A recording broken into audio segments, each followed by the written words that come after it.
let us roll. Okay, so today we're going to be talking more about information, following up on what Jeff and I both a little talked about last week, bring up the notion of the information revolution as well as the age of information. But before getting to that, you will already have seen by the fact that everybody in the room has a seat that things are starting to shake down. Blake is going to pass around a sign-up list so we know who is here, so that if we do have to force people to drop from the list, if you're here, we know you're coming in and we won't push on you. I'm hoping, just from the signs, that the room is more or less the capacity, that the wait lists will clear and that anybody who wants to get into the class will get in. Again, we can't promise, but in past years, that's more or less been true. Anybody got any questions, concerns about the wait list in general? As we said last time, in particular, talk to the department or the course that you're listed under rather than to us for specific answers, but it should be okay. The class website is up and running. The class slides are up. My slides are now can be found on that link, but that link is also on the class webpage, so you can just click on Paul's slides for today. The reader is now available across the street. Dirt cheap, cheapest course you'll ever get from us. Take advantage of it. So pick it up. All the things that are not linked to from the class website will be in the reader, so you should have no trouble. Okay, so to get underway, first, just what's in the news that concerns us? Well, a nice comment that somebody made in the newspaper this morning, an interview in the library in New York, and he said, I put off doing my assignment till tomorrow because WikiLeaks wasn't available. So that's how assignments get done. Wikipedia, sorry, wasn't available. So as you all know, there was a major blackout yesterday. Two ways in which we will be getting at the question of Wikipedia. It's claimed to be the largest encyclopedia in human history, is of course a historical claim, and we will actually be talking about encyclopedias and reference books next month, and quite whether Wikipedia really does look like other reference books. Also, it's a big fight about intellectual property, and we'll be looking at information as property later in the semester. So there's again things that we'll be addressing. Also, I said, see Golan v. Holder.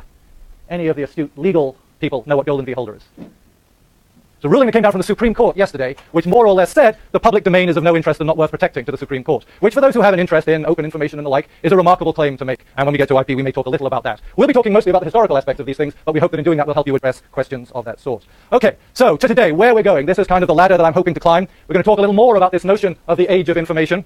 And we'll ask, well, if this is an age of information, what is in an age? What makes one age different from another? And in particular, how do we get from one age to another? If we are in the age of information, what launched us into it? And does that look what launched people into other ages historically? And one of the standard answers for that is revolution. It's the information revolution, the digital revolution. So again, as people with a historical interest, we're going to want to ask some questions about revolutions historically. What do we mean by revolution? What's the significance of them? Do they all look alike? And then in particular, I think a particular relevance to you is the notion of intergenerational revolution. That is, this is the digital generation, and you are profoundly different from me because you were born digital, etc., etc. So what's in that claim, and what's the significance of it? How should we think about it? And finally, looking ahead to the course, to raise the question of, over all these questions, does history matter? Why are we doing this history of information? What can it tell us in addressing these questions?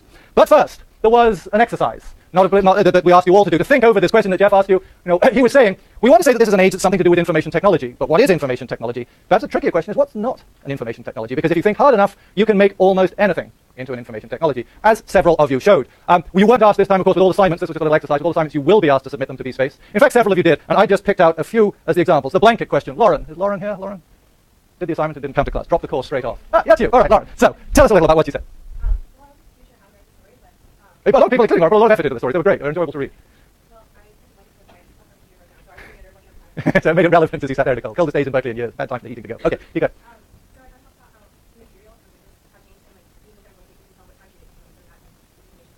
Okay, so that's a nice point, that in a way, historically, everything becomes a kind of information technology, in that when we find it, it tells us something about the age in which it was created. So as Lauren said, the different materials that you use will tell you something. You know that there were different, when cotton came along, when wool came along, you know different periods. Native Americans had one animal hides for their blankets. That brings actually up another way in which a blanket can be an information technology. Any thoughts on that?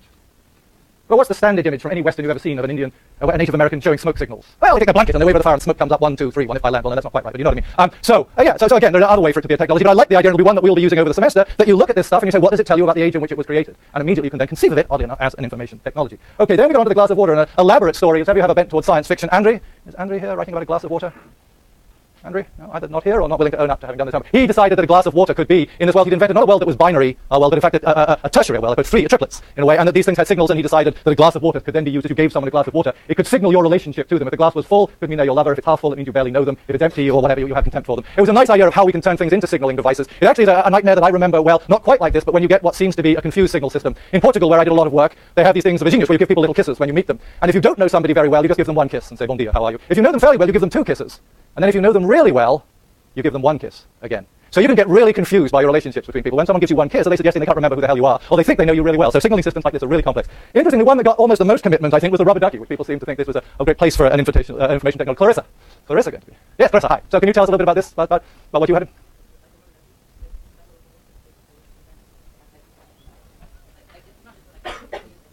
Uh-huh.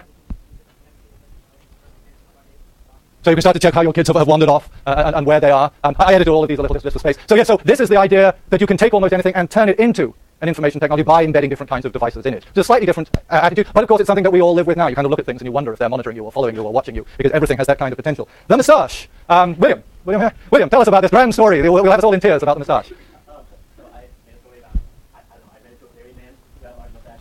He was crying before I asked him about his mustache, and he received a rubber ducky that had been edited in the mail. So he managed to find two systems. He gave him double points on his assignment. My wife's maiden name was Mallard, so we got that rubber ducky with his wife dead. And I was about a mustache, but apparently in Hungarian culture it is customary to grow your mustache for a year after you've lost a loved one. This guy had lots of wives and he lost them every year, so he just kept it growing, I think. So he was growing his mustache for a year after his mustache. Okay, all right. So there we go. We have a socially recognized symbol. And I mean, you know, there is, though it's fading now, that if you dressed in black or if you wore a black tie, or indeed you expected to wear black for several months after somebody died in different societies, so it's not that unusual. So again, these things become significant symbol systems that tell people something about society. One that in submitted assignments nobody owned up to, what we might call the invisible technology. Did anybody who, of course, did the assignment but didn't bother to turn it in, think about the lemon as an information technology? Yeah. Well, what's your name, please? Francine? Hi, Francine. So. Uh-huh. Whoa, you're going to combine them all? To write on a blanket with.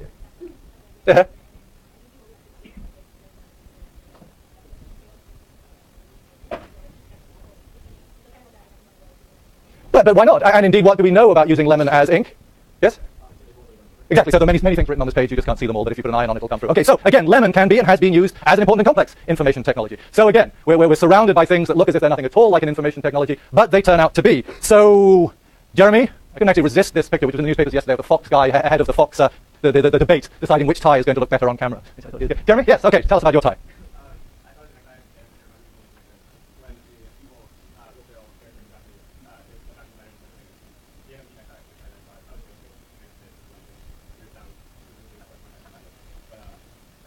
Okay.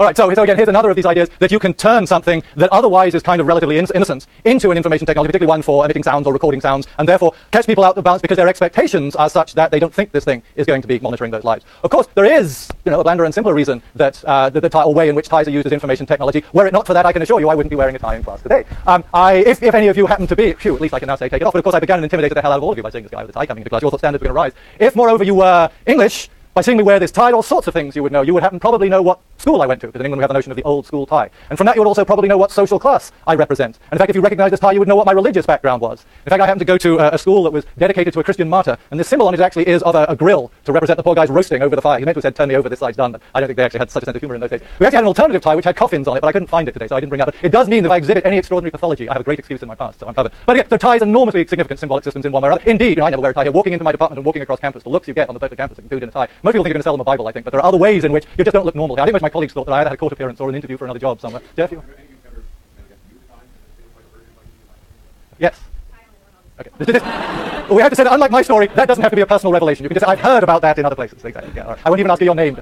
The only thing they have ties for. Yes.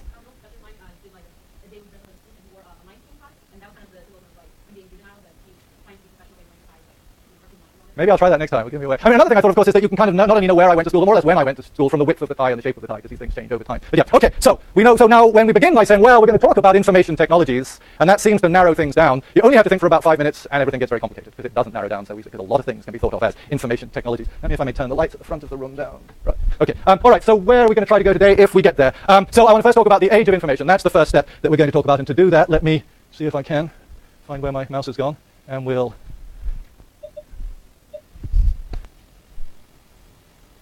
Going to play? It is, but the sound's not good. Now, no.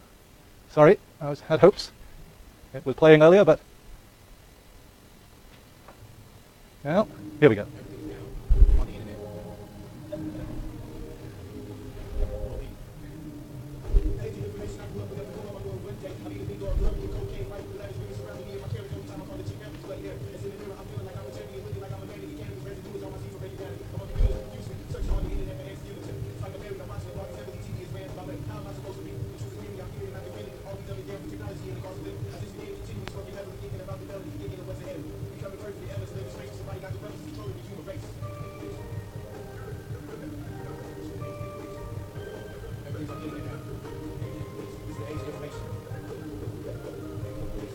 Okay, you get the point.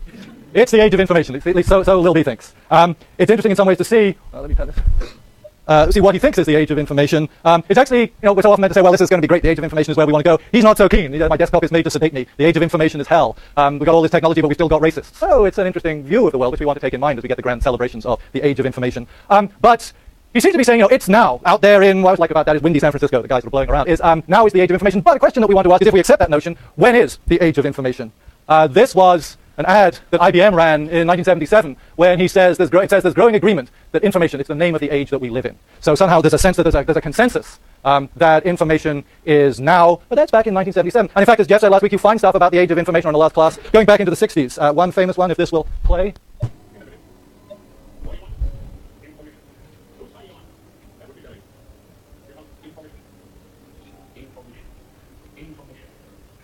Anyone know what that is? Cult, it's called. It's called Cult from my youth, but now it's known as the Cult video. It was The Prisoner. Yeah, sorry, you were going to say. You've watched them all? None, but you just knew what it was. The first few, and that was enough?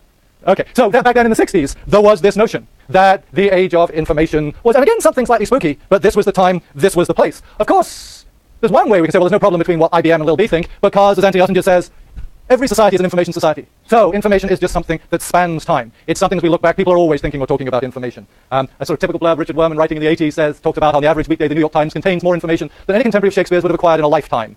And it has a kind of assumption that just as we want to acquire information, so Shakespeare wanted to acquire information. In fact, if you actually look at the few times that Shakespeare talks about information, he uses it in a very strange way. This is one Lucio's Information Against Me. It says, the wonderful mistress overdone in Measure for Measure. It's not the way we use information today. But still, you can have these sort of grand eternal views. Here again, we have the sort of primitive man, but he's out looking for information, and he'll turn that into knowledge, and it will become wisdom. So we cast information all the way back across time. I particularly like this cartoon because I think it looks like Antonia Scalia, for those who follow the Supreme Court. But the idea, anyway, is that information, as we think of it now, is just stuff that people have always thought about.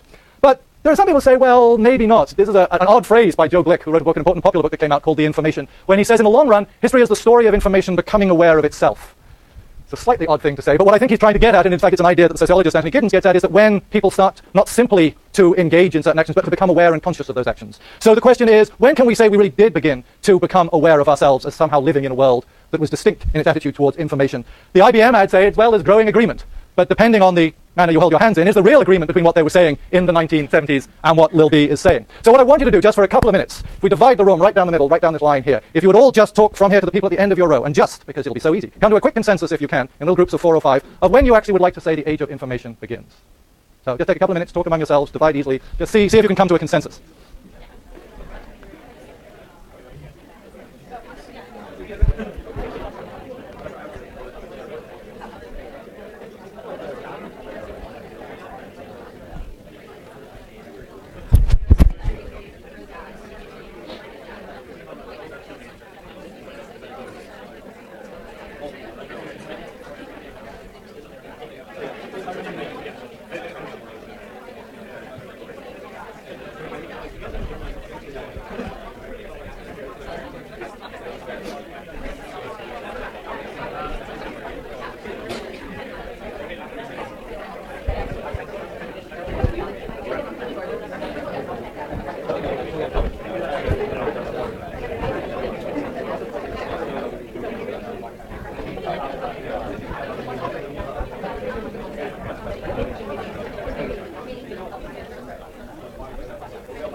Okay, are you coming to consensus?